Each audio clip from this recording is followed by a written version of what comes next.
ফাতেমা বাড়ি চলে গেল। পরের দিন হাসান হোসেনকে নাস্তা খাওয়াইয়া আবার যখন কাঠুরিয়ার বাড়ির দিকে রওনা হয়, ছোট সন্তান হুসাইন ডাক দিয়া বলে, মা, গতকালকে তুমি একাই বেড়াইতে গেছো, আজকে কোথায় যাও?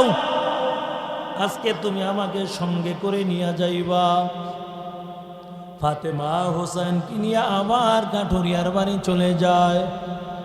এরে মুমিন, ওই কাঠুরিয়ার ঘরের দরজায় দাঁড়ায়, আবার আগের মতন সালাম দেয়।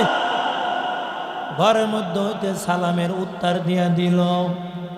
হোসাইন ডাক দিয়া বলে, মা,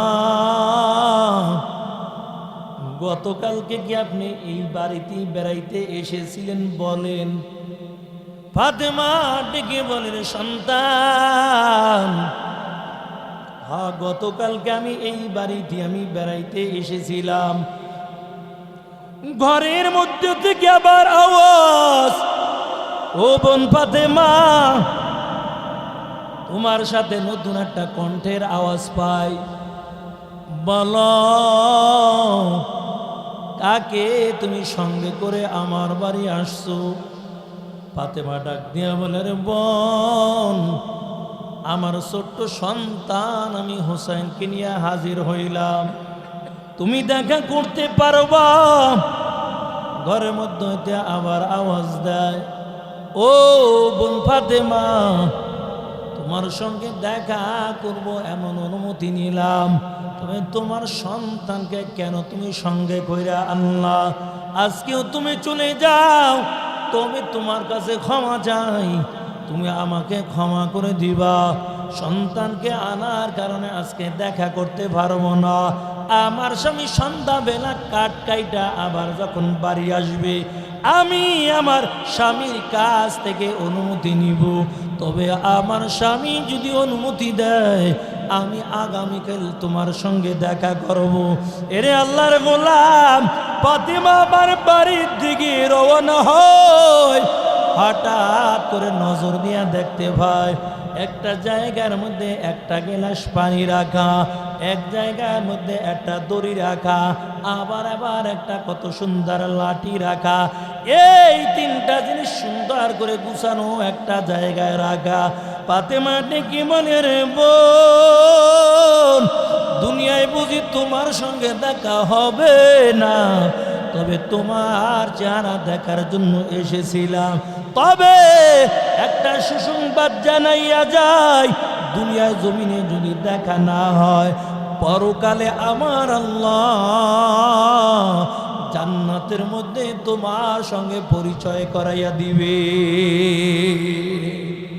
এরে বোন, তবে বলো, এই শেষ বিদায় বেলা আমি চলে যাব, এই তিনটা জিনিস তুমি এক জায়গার মধ্যে কেন রাখলা? এই লাঠিও দিকে এক জায়গার মধ্যে রাখা, একটা দড়ি রাখা, এক গ্লাস পানি রাখা। এরে বোন বলো, এই তিনটা জিনিস তুমি এক জায়গার মধ্যে কেন রাখছো? ঘরের মধ্যে আওয়াজ, ও বোন ফাতেমা, আমার গোপন আমলের কথা আমি কাউকে বলি না, তবে আজকে তুমি আমাকে বলতে বাধ্য করলা। এর বোন, এই তিনটা জিনিস আমি কেন রাখলাম তবে শুনো। আমার স্বামী জঙ্গলায় কাঠ কাটার জন্য চলে যায়, সন্ধ্যাবেলা যখন বাড়ি হাজির হয়ে যাবে, সর্বপ্রথম আমার স্বামীর জন্য হাদিয়া হলো এই পানি গেলাস। এই পানি গেলাস সর্বপ্রথম আমার স্বামীর জন্য হাদিয়া।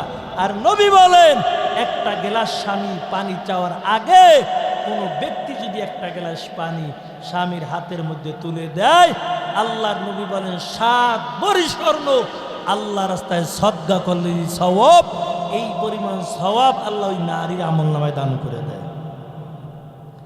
আজকে ঘরে যেয়ে খালি কইেন, একটু বিবি একটা গ্লাস পানি দাও, দেখবেন না কেমন সারি মাইরা কথা কয়, তোমার আপনাই লইয়া খাইতে পারো না, আমার কাছে চাও তা।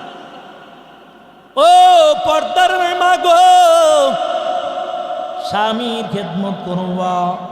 আম্মাজান আয়েশার কাছে মদিনার একজন মহিলা ডাক দিয়ে বলে, ও আম্মাজান আয়েশা, পুরুষেরা জানাজার নামাজ আদায় করে, পুরুষগণ ঈদের নামাজ আদায় করে নেয়, পুরুষেরা জুমার নামাজ আদায় করে, তবে আমরা তো নারী,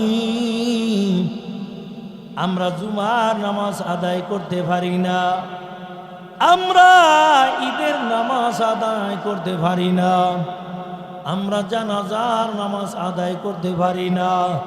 এই সমস্ত সওয়াব থেকে তো আমরা বঞ্চিত হয়ে গেলাম। আম্মাজান আয়েশা যখন নবীর কাছে খবরটা জানায়, নবীজি ডাক দেয়া কয়, আয়েশা তুমি তাদেরকে জানাইয়া দিও না, না তারা এই সমস্ত নেকি থেকে বঞ্চিত হবে না। বরং একটা নারী যদি পর্দার মধ্যে থাকে, স্বামীর খেদমত করে, আল্লাহর হুকুম পালন করে, ওই নারীর আমল নামার মধ্যে আল্লাহ তাআলা জানাজার নামাজের সব দান করে দিবেন, আল্লাহ তাআলা জুমার নামাজ আদায় করার সব দান করে দিবেন, আল্লাহ তাআলা ঈদের নামাজ আদায় করার সওয়াব ওই নারীর আমল নামার মধ্যে আল্লাহ তাআলা দান করে দিবেন। এখন নারীরা কয়, কি রে আমরা ঘরের মধ্যে বন্দি থাকবো কা, সমান অধিকার। এমন সমান অধিকারের স্লোগান দিয়ে নামে, এই জন্য এখন পুরুষের আর কোনো সমাজে দাম নাই। ঢাকা শহর বাজারই বাইরে গেছে, বউ বাজার। কারণ নারীরা এখন শুধু বাজারের মধ্যে ঠেলা ঠেলি আর ধাক্কা ধাক্কা, পুরুষে আনে তাতে হয় না। আরে একজন নারী তো পর্দার মধ্যে থাকবে, স্বামীর খেদমত করবে, আল্লাহ তাআলা ঘরটার মধ্যে আল্লাহ শান্তি দিয়া ভরপুর করে দিবেন। কিন্তু বর্তমান যুগের নারীরা স্বামীর খেদমত করতে চায় না, বরং এরা চায় সমান অধিকার। স্বামী চাকরি করে হয় না, ম্যাডাম কয় একটা চাকরি করো, ডাইল ভাত করো, খাইয়া জীবন চালিয়ে তৈব, আমিও চাকরি করব। বেটা কয় ঠিক আছে চাকরি দিতে আসি। ম্যাডামও চাকরি করে, স্বামীও চাকরি করে। আর দুনিয়ার জমিনের মধ্যে যেই আল্লাহর বান্দা বিবিরে দিয়া চাকরি করাইবে, ও দুনিয়ার জমিনের মধ্যে কোনো দিন ওর কপালে শান্তি জুটবে না। কারণ বেপারদা রাইখা বউরে দিয়া চাকরি করাইছো, ওই বিবি দিয়া কোনোদিন দুনিয়ায় সুখ পাইবা না। স্বামী চাকরি করে বেতন 20,000, ম্যাডামও চাকরি করে বেতন পায় 30,000। পাওয়ার কার বেশি? ম্যাডামের পাওয়ার বেশি, কারণ ম্যাডামের বেতনও বেশি। আর মহিলারা যদি টাকার মালিক হয়, পুরুষের মোটেও দাম দেবে না, ডেলি 10 বার তালাক দেবে। এরে আল্লাহর গোলাম, স্বামী বাসারা প্রতিদিন অফিস থেকে আইসা সুন্দর করে বাসাটা সুন্দর করে সাজায়, নিজে অফিস থেকে আইসা রান্না বান্না করে, ম্যাডাম সন্ধ্যাবেলা এসে খায় আর ঘুমায়। স্বামী কয় কি ব্যাপার, আগে হুজুর কাছে শুনতাম নারীরা স্বামীর খেদমত করবে, এখন তো উল্টো হয়ে গেছে, আমি তার খেদমত করি। আজকে আর কিছুই করবো না, ঘরটা পুরা গুছালো। সন্ধ্যাবেলা ম্যাডাম বাড়ি আসার পর মেজাজ বড় গরম, ডাক দেয়া গায়, ও স্বামী আমার, বলেন ঘরটা কেন গুছালো দেখা যায়? স্বামী ডেকে বলে, বিবি, তবে গরম আওয়াজ নিয়ে স্বামীর সঙ্গে কথা বলবা না, নরম নরম ব্যবহার করবা। কারণ আগে হুজুরের কাছে শুনতাম স্বামীর পায়ের নিচে স্ত্রীর জান্নাত। ম্যাডাম কয় কোন হুজুর ফতুয়া দিছে? আবার তার কাছে যাও, তোমার বেতন 20,000, আমার বেতন 30,000, তোমার পার নিচে আমার জান্নাত না, আমার পার নিচে তোমার জান্নাত। তোমার চাইতে তো বেতন আমার বেশি। স্বামী বেচারা ডাক দিয়া বলে, বিবি, তবে আর তোমাকে দিয়া চাকরি করাইতে চাই না, পর্দায় থাকবা, আল্লাহর হুকুম পালন করবা। ম্যাডাম ডেকে বলে, ও স্বামী আমার, দরকার হলে তোর সংসার ছাড়বো, তারপরও চাকরি ছাড়বো না। দেখেন না বর্তমান যুগের নারীরা কয় স্বামীর সঙ্গে ঝগড়া বাজার আগেই তুই তুই রে ব্যবহার শুরু করে দেয়। কারণ এখন স্বামীকে তুই তুই করে ব্যবহার করা কিছুই মনেই করে না। আর আগের যুগের নারীরা স্বামীর নামটা মুখে নিতেও তারা বড় লজ্জা পাইতো, এটা লজ্জা পাইতো। ওই এক মহিলার স্বামীর নাম হলো আব্দুল হামিদ। রুকু থেকে আমরা যখন উঠি কি বলি? সামি আল্লাহুল লিমান হামিদা। দাঁড়িয়ে বলি রব্বানা লাকাল হামদ। মহিলা কয় কোন ঝামেলায় পড়লাম, আমার স্বামীর নামটা এই জায়গায় আইলো কি লেগে? আমার স্বামীর নাম হামিদ, এই জায়গায় হামিদ আইলো কি ব্যাপার? কেন আমার স্বামীর নামটা এই জায়গায় আসলো? কেমন করে এখনো স্বামীর নামটা মুখে উচ্চারণ করি? আল্লাহর বান্দি যখন নামাজে যাইতো এখন রুকু থেকে উঠে বলতো সামি আল্লাহুল লিমান আমগো ঘরের হ্যাঁ। তারপরও স্বামীর নামটা আল্লাহর বান্দি মুখে নিত না, বড় লজ্জা লাগতো। আর বর্তমান যুগের নারীরা কয় স্বামীর নাম মুখে নেওয়া তো দূরের কথা, তুই তুই করে বাপ মার সামনে ব্যবহার করে। আল্লাহ হেদায়েত দান করুন। এরে মুমিন, স্বামী বাজারে ডেকে বলে বিবি তবে আর তোমাকে নিয়ে চাকরি করাইতে চাই না। ম্যাডাম ডেকে বলে তোমার সংসার ছাড়বো, তারপরও চাকরি ছাড়বো না। কারণ দুনিয়ার জমিনে কিন্তু নারীদের মধ্যে দুইটা জিনিসের লোভ বেশি। একটা হলো টাকার লোভ, আর একটা হলো স্বর্ণের লোভ। এই দুই জিনিসের কাছে নারীরা বড় দুর্বল। এই জন্য আমাদের সমাজেও মাঝে মাঝে দেখবেন টাকার লোভে পইরা একটা দুইটা বাচ্চারাই কেউ টাকাওয়ালা দেখা আর একজনের লাগে হিজরত কইরা চইলা যায়। নারীরা টাকার কাছে বড় দুর্বল, স্বর্ণের কাছে নারীরা বড় দুর্বল। জেলে ওই লোকটা ডেকে বলে এরে বিবি আর চাকরি করা লাগবে না, পর্দায় থাকবা, আল্লাহ হুকুম পালন করে নিবা। কিন্তু ম্যাডাম রাজি হয় না। দুইজনের কথার কাটাকাটি ঝগড়া লেগে গেল। এক পর্যায়ে স্বামী ডাক দেয় কয় বিবি রাত্র অনেক হয়েছে, ঝগড়াও অনেক করলাম, চলো দুজন এখন ঘুমাইতে যাই। স্বামী স্ত্রী দুইজন যখন এক বিছানার মধ্যে ঘুমাইতে গেল, ওই বিবি অন্যদিকে চেহারাটা ফিরাইয়া ঘুরায়, অন্যদিকে চেহারাটা ঘুরাইয়া রাখলো। স্বামী বেচারা ডাক দেয়া কয় বিবি এতক্ষণ ঝগড়া তুমি বেশি করলা, আমি বেশি কথাও বলি নাই, তারপরও ঘুমাই দাইয়া তোমার চেহারাটা অন্যদিকে ঘুরাইলা। এরে বিবি মশার কামড়া সইতে পারি না, তবে একটু মশারিটা টানাই দে। স্বামী কয় কেন আমি টানাম? মশারি তুমি টানাইবা, কারণ তোমার বেতন 20,000, আমার বেতন হলো 30,000, তোমার চাইতে আমার পাওয়ার বেশি, মশারি তুমি টানাইবা। স্বামী বেচারা ডাক দেয়া কয় বিবি না, মশারি তুমি টানাইবা, কারণ তুমি আমার খিদমত করবা। ম্যাডাম কয় না না, মশারি তুমি টানাইবা, কারণ তোমার চাইতে আমার বেতন বেশি। এমন করে করে দুইজনের মধ্যে ঝগড়া শুরু হয়ে যায়। স্বামী বেচারা কয় কি ব্যাপার, এতক্ষণ তো ঝগড়া হইল, এখন ঘুমাইতেইয়া ঝগড়া মশারি লইয়া। এমন যে ঝগড়া শুরু করছে মনে হয় তো ঘুমের মধ্যেও বউ ঝগড়া করবে।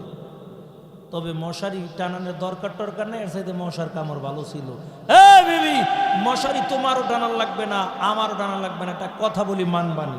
হ্যাঁ মানবো, কি কথা বলো? স্বামী বেচারা ডাক দেয়া বলে বিবি তবে দুজন চুপ, কোনো কথা নাই, যে আগে কথা কবে হে মশারি টানাইব। দুজন চুপ হয়ে গেলাম, যে আগে কথা কবে হে মশারি টানাইব। ম্যাডাম কয় বিচার মানলাম, ঠিক আছে, কোনো কথা নাই, দুজন চুপ। আপনারা কি করেন? মহিলারা পারবে চুপ থাকতে? মহিলা মুখ হইল চায়না মেশিন অটো, একদিন চালু হইলে একদিন স্বামীর লাগে ঝগড়া লাগলে আর পাওয়ার অ্যাকশন 7 দিন পর্যন্ত থাকে। এরে আল্লাহর বান্দা,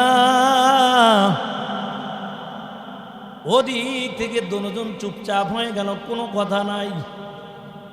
মশায় সুযোগ পাই এবার বরকুতি কামড় শুরু করে দিছে, ইচ্ছা মতন কামড়ায়। দুইজনে উহা শব্দ কিছুই করে না, কারণ কথা কইলি তো মশারি টানান লাগবে। আবার স্বামীও বিবিরে কইতে পারে না তুই মশারি টানা, বিবিও স্বামীরে বলতে পারে না, কারণ যে আগে কথা কইবে এই তো মশারি টানাইবে। বড় মুসিবতের মধ্যে ভইরা গেছে। ওদিক থেকে ঘরের বাহিরে চোরার দল দাঁড়াইয়া দাঁড়াই সব শুনতেছে। ওই চুরি করতে হইলেও বুদ্ধি লাগে। একজন ছিল খুব বিচক্ষণ চোরা, বাকি চোরাদেরকে ডাক দিয়া বলে, ও চোরার দল, তাড়াতাড়ি ঘরের মধ্যে ঢুকাই যে বরকুতি চুরি করবে। এরা দুইজনে কামায়, বাম্পার কামায়, একজন চুরি করতে পারি না, আজকে ভালো কইরা তারপর চুরি করব। চোরার দল ঘরের মধ্যে ঢুকতেছে, স্বামীও দেখে বিবিও দেখে, ডাক দেয় না, কারণ কথা কইলি তোমার শরীর টানো লাগবে। এরে আল্লাহর গোলাম, ওই চোরার দল ঘরের মধ্যে ঢুকার পর টাকা পয়সা নেয়, স্বর্ণগণ্য নেয়, স্বামীও দেখে বিবিও দেখে, ডাক দেয় না, কারণ কথা কইলি তো মশারি টানা লাগবে। যে আগে কথা কইব সেই তো মশারি টানাইব, কে আবার কার কাছে ছোট হয়। বিবি কয় আমি স্বামীর কাছে ছোট হবো না, স্বামীও কয় আমিও বিবির কাছে ছোট হবো না। দুজন ভালা কইরা কিরা কাটছে। ওই চোরের দল মালামাল গুলো নেওয়ার পর স্বর্ণগণ্য নাই, টাকা পয়সা নাই, সবকিছু গাঠির মধ্যে বাঁধলো। মাথার মধ্যে মালামাল গুলো নিয়ে যখন রওনা হয়ে যাবে, একটা ছিল গ্রাম্য শেষরা চোর, এই যাওয়ার আগে দেখি রাঁধছি কি খাইয়া লই, দেয় সুন্দর করে মাছ ভাজি করে রাখছে, তাড়াতাড়ি খা, খাইয়া পাতিল দুইটা গাঠির মধ্যে ল। মনে হয় পাতিল দুইটা নতুন আছে, 10 টাকা হইলেও তো বেচা যাইব। পাতিল দুইটা গাঠির মধ্যে বাঁধছে। এই পাতিল দুইটা আবার এই মহিলা বাপের বাড়িটা খুব শখ করে পাতিল দুইটা আনছে। কয় বাবার বাড়ির মালামাল, শখের মালামাল, স্বামীর বাড়ির মালামাল গোল্লায় যা, কোনো দুঃখ নাই। তবে বাবার বাড়ির মালামাল যদি চোরে নাই, মেজাজটা কেমন গরম হয়। পাতিল দুইটা যখন গাঠির মধ্যে বাঁধছে, বাইদা যখন মাথায় নিয়ে রওনা হইছে, মেজাজটা আমারও গরম হয়ে গেল। বিবি ডাক দিয়ে বলে, ও চোরার দল, টাকা পয়সা নিছো, স্বর্ণগণ্য নিছো, কিচ্ছু বলি নাই, তবে আমার বাবার বাড়ির শখের পাতিল রেখা যা। স্বামী ডাক দেয়া কয়, বিবি কিনলে গে কথা কইছো, আগে তাড়াতাড়ি মশারি টানা। টাকা গোল, পয়সা গোল, গোল আলু গোল, এর চেয়ে বেশি গোল মনের গন্ডগোল। কথা বলেন ঠিক কিনা? টাকা গোল, পয়সা গোল, গোল আলু গোল, এর চেয়ে বেশি গোল মনের গন্ডগোল। নিমতিতা নিন্দা তিতা আরো তিতা খর, এর চেয়ে বেশি তিতা 203-এর ঘর। বারো বারাই করলে দিলে রহমত আসে না, নিজেকে নিজে ছোট মনে করিও সাধা। উঁচু জায়গার পানি যেমন নিচু জমিনে যায়, তেমনি আল্লাহ রহমত আসে নম্রতা হৃদয়। ফেরাউনের লাশটা দেখো মিশর জাদু ঘরে, খায় না কোনো পোকা মাকড়, সবাই ঘৃণা করে। তরকারি মতো তরকারি হলে অল্প জালে সিজে, বুদ্ধিমান মানুষ হলে ইশারাতে বুঝে। ও নবীর উম্মতের দল, এই জন্য আমাদের ঈমানটা মজবুত করে নিব, কারণ আল্লাহ জান্নাতে যাওয়ার জন্য বান্দাকে 2টা কর্মসূচি দেয়। 1 নাম্বার হলো ঈমান, 2 নাম্বার হলো নেক আমল। বান্দা ঈমানটা আনার পর, বান্দা যদি ভালো আমল করে নাও, এর মুমিন, তোমার কোনো চিন্তা করা লাগবে না, কবরেও তোমার কোনো চিন্তা করা লাগবে না, হাসর ময়দানও তোমার কোনো চিন্তা করা লাগবে না, কারণ কিয়ামতের ময়দানে আল্লাহর পয়গম্বর শপথ করে ওই ঈমানওয়ালা বান্দাকে মালিকের জান্নাতে নিয়ে যাবে। এরে আল্লাহর গোলাম, এর জন্য ঈমানটা মজবুত করে নাও। এরে যুবক ভাই, আজকে দুনিয়ার বড় মায়ায় বইরা গেছো, দুনিয়ার ভালোবাসায় পারার পর আজকে বিবির কথা শুই না তুমি গুনার কাজ করো, সন্তানের সুখের জন্য তুমি আজকে গুনাহ করো, বিবির ভবিষ্যৎ করার জন্য তুমি হারাম পথে ইনকাম করতেছো, মানুষের হকগুলো নষ্ট করো, মানুষের উপর জুলুম করো, সুদের মধ্যে টাকা লাগাও, অথচ তোমার বিবির চিন্তা করলা, তোমার সন্তানের চিন্তাগুলো তুমি করলা, তোমার কবরের চিন্তা তুমি করলা না।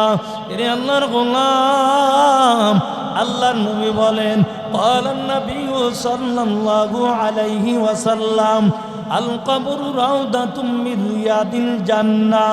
মায়ের নবী বলেন, দুনিয়া থেকে বিদায় হওয়ার পর এরে বান্দা, কবর হলো প্রথম একটা ঘাঁটি, কারো জন্য কবরটা হয়ে যাবে জান্নাতের বাগান, আর কারো জন্য হয়ে যাবে ওই কবরটা জাহান্নামের একটা গর্ত।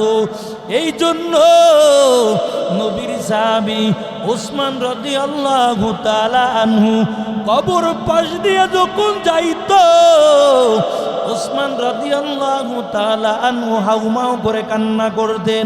নবীর সাহাবী ওমর কবরের চিন্তায় কান্না করতে করতে দুই গালের মধ্যে দুইটা দাগ ফালাইছে। সাহাবায়ে কেরাম ডেকে বলেন, আপনি একটু গালের মধ্যে একটু মলম লাগান, আপনার গালের দাগ ভালো হয়ে যাবে। ওমর ডেকে বলে, রে ভাই, কিয়ামতের ময়দানে আমি মালিকের কাছে কি নিয়ে দাঁড়াইব? আমার এমন কোনো আমল নাই, তবে কিয়ামতের ময়দানে আল্লাহ যদি ডেকে জিজ্ঞাসা করেন, রে ওমর, কি নিয়ে তুমি আমার কাছে হাজির হয়েছো? ওই কঠিন আসরের ময়দানে আল্লাহর কাছে বলবো, আল্লাহ, দুনিয়া থেকে কিছু আনতে পারি নাই, তবে তোমার বড় ভয়, জাহান্নামের বড় ভয়। কান্না করতে করতে দুইটা গালের মধ্যে দুইটা দাগ ফালাইছি। এরে মুমিন, যেই সাহাবায়ে কেরাম দুনিয়ায় থাকা অবস্থায় জান্নাতের সুসংবাদ পেয়ে গেছে, এই সাহাবায়ে কেরাম কেমন ভাবে কান্না করেছে, ওই সাহাবায়ে কেরাম কবরের চিন্তায় কান্না করেছে। আর আজকে আমাদের অন্তরে জাহান্নামের ভয় নাই, আমাদের অন্তরের মধ্যে ওই কবরের চিন্তা নাই। এরে মুমিন, তবে যাদের দিলের মধ্যে কবরের চিন্তা থাকবে, যাদের দিলের মধ্যে আল্লাহর বড় ভয়, ওই মানুষগুলো দুনিয়ার জমিনে গুনাহ করতে পারে না, ওই মানুষগুলো দুনিয়ার জমিনে অন্যায় কাজ করতে পারে না, ওই মানুষগুলো দুনিয়ার জমিনে মানুষের হক নষ্ট করতে পারে না। সমাজের মধ্যে দেখা যায় কত ভাই কত বোনের হকগুলো নষ্ট করে, কত বোন কত ভাইয়ের হকগুলো নষ্ট করে, বড় ভাই ছোট ভাইয়ের হকগুলো আদায় করে দেয় না। এরে আল্লাহর গোলাম, তবে ঈমানটা মজবুত করে নাও। ঈমান যদি মজবুত থাকে, অন্ধকার কবরও চিন্তা লাগবে না, ওই পরকালেও তোমার কোনো চিন্তা লাগবে না। ছোট্ট বালক জুনায়েদ বাগদাদী রহমাতুল্লাহ আলাই কেমন আল্লাহর একজন খাঁটি বান্দা, ঈমানটা কেমন মজবুত ছিল। জুনায়েদ বাগদাদীর সঙ্গে ভালো একজন খ্রিস্টান যুবকের সঙ্গে ভালো সম্পর্ক। ওই খ্রিস্টান যুবক একদিন জুনায়েদ বাগদাদীর কাছে আইসাম আবার তাড়াতাড়ি যাওয়ার জন্য বড় ব্যস্ত হয়ে গেল। ওই জুনায়েদ বাগদাদী ডেকে বলেন, এরে যুবক, তুমি আসলে আবার তাড়াতাড়ি যাওয়ার জন্য কেন ব্যস্ত হয়ে গেলাম? খ্রিস্টান যুবক ডেকে বলে, ও মুসলমানের সন্তান, ও জুনায়েদ, তবে শোনো, তোমাদের যেমন ধর্মীয় অনুষ্ঠান হয়, আমাদের খ্রিস্টানদের একটা সুন্দর একটা অনুষ্ঠান হবে, ওই জায়গার মধ্যে আমাদের খ্রিস্টান পাদ্রী হাজির থাকবে আর একটা উপদেশ দিবে, আমরা উপদেশটা সারা বছর মেনে নিব। এর নবীর উম্মতের দল ওদিক থেকে জুনায়েদ বাগদাদী ডাক দেয়া কয়, এর যুবক, আমিও তোমার সঙ্গে ওই জায়গার মধ্যে যেতে চাই। খ্রিস্টান যুবক ডাক দেয়া কয়, জুনায়েদ, না না, ওই জায়গার মধ্যে তুমি যেতে পারবা না, কারণ ওই জায়গার মধ্যে কোনো মুসলমান যেতে পারে না। যদি কোনো মুসলমান ওই জায়গায় যায়, তাকে বন্দি করে তারপর শাস্তির ব্যবস্থা করে দেয়। জুনায়েদ বাগদাদী ডাক দেয়া করে, যুবক, তবে আমাকে নিয়ে তোমার কোনো চিন্তা লাগবে না, কারণ মুসলমান ভালো করে জানে দুনিয়ার জমিনে মুসলমানের কেউ নাই, তবে মুসলমানের সঙ্গে একমাত্র আল্লাহ আছে।